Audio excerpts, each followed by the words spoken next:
नवी मुंबई आंतरराष्ट्रीय विमानतळाला लोकनेते दी.बा. पाटील यांचेच नाव देऊ, असे मुख्यमंत्री, मंत्री, खासदार, आमदार रोज गाजावाजा करून घोषणा करत होते.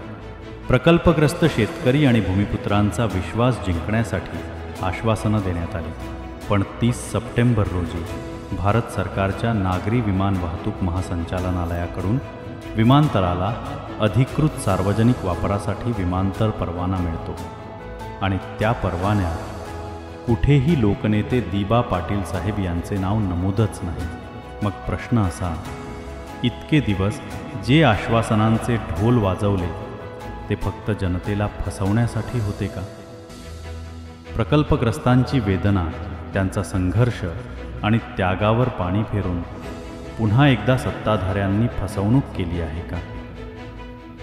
जमिनी देऊन विकासाला हातभार लावणाऱ्या शेतकऱ्यांच्या भावना पायदरी तुडवणं हा केवळ अन्याय नाही, तर विश्वासघात आहे. लोकनेते दी.बा. पाटील यांचे नाव विमानतळाला देणं हे प्रकल्पग्रस्तांचा हक्क आहे. हा हक्क हिरावून घेण्याचा प्रयत्न करणाऱ्या सत्ताधाऱ्यांना जनता माफ करणार नाही.